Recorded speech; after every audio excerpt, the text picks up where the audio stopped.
Hi there, in this screencast I'm just going to review what you need to know about defining a class for tomorrow's quiz on class definition. So I was just helping Sue here, and we created a class that's called car. Okay, so here we have, I'm in the car class, the file that contains its source code, and it says public class car, okay, then an open curly brace, and then what comes next are the car class's instance variables. So I created, they are always, instance variables are always private, so always private. They of course have a name and a data type. Now on the quiz tomorrow I might say something like this. Create a cat class that has three instance variables. You know, string one is a string variable named iColor. Another is a string variable called, you know, breed. And then another one would be a double value called tail length or something like that.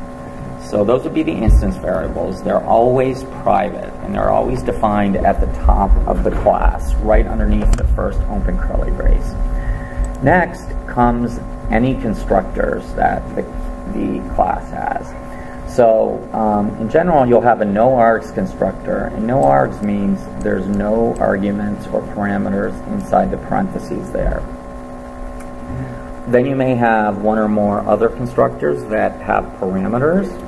So the no-args constructor, when you create a car over in the main method, when I make a car object, it's going to assign, the no-args constructor would get called and assign values to the instance variables.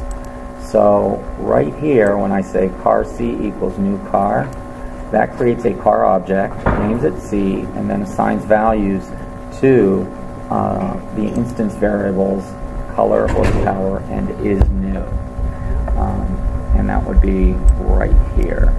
So whenever you see the keyword new in Java, it means you're actually creating an object of this data type. Okay, so that's the no-args constructor.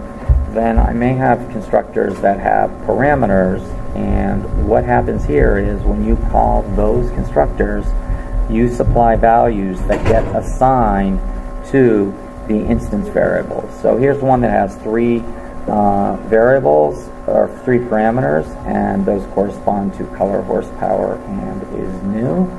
And then what happens is, if I say car ABC equals new car, black 300 false, the values black 300 and false are sent in at the time the car object is created. They're sent in and they get assigned to the instance variables of car.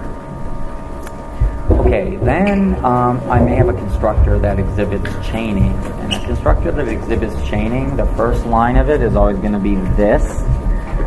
Typically it calls the no-args constructor, and you'll notice the no-args constructor because it'll have an open set of parentheses and then a closed set of parentheses. And then after that, it's going to assign any instance variables their values. Via the parameter that you created it with. So if I say over here if I say car DEF equals new car purple, well, the constructor that has a single string parameter, car C gets called, purple gets sent in. The first thing that happens is the no-args constructor is called. It gives values white, 200, and true to the instance variables. Then the line color equals C is called, which basically will overwrite white with what got sent into the constructor, which was the value purple in quotation marks. Okay, and then after that we have any getter and setter methods. So getter methods basically supply the value of a variable for an object of that data type to another class. So if I want to reference the color of a car object that I created, if I want to say print it, then I would have to have a get color method. And the reason I have to have a get color is that color is a private instance variable, only the class itself can reference it directly. So here I said system.out.println c.getColor because I created a car named C. I want to get his color and print it. So I called the getColor method. Now, getter methods, they always return a value, and the data type that they return is the same as the instance variable whose value they are supplying. So since color is a string variable, the getColor method has to return a string value. Also, getter methods will not have any parameters because they don't need any input. They're simply spitting out the value assigned to the instance variable for the object they're being called for.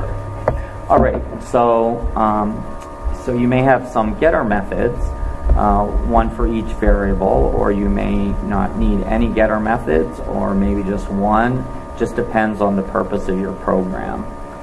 Okay, then I have any setter methods. So setter methods, they are always void methods. They always have a parameter, and the parameter is going to be used to assign a new value to one of the instance variables for the object when they're being called for that object. So so the data type of the parameter always has to be the same as the instance variable that they're assigning a new value to. So I have one here for the color variable. So if I create a car object and then I call set color, so let's see, right here, abc.setColor. ABC is a car object that I already created up here. Initially, his color was black. I called the setColor method to make his color green. So what's going to happen is the car object will now have the value green assigned to it instead of black. It was changed by calling the setter method for color. Alright, and then lastly, I might have some public methods. I might even have a private method. A private method will only be able to be called inside the class itself, whereas the public method can be called from another class.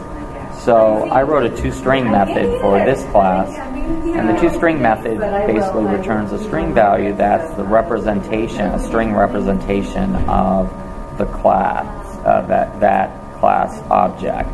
So mine here spits out what the characteristics of the car are by joining string literal values with the variables, the instance variables.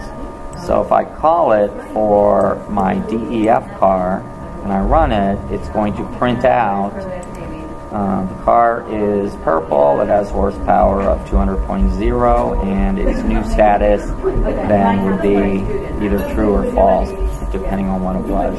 So if I run my program, and right here is me calling the toString method for my DEF car object. Okay, so that's the basics of class definition. Hope this was helpful to you, and I'll keep it simple tomorrow because I really want us to work on the war card game lab most of the block. All right, have a good night. Cheers.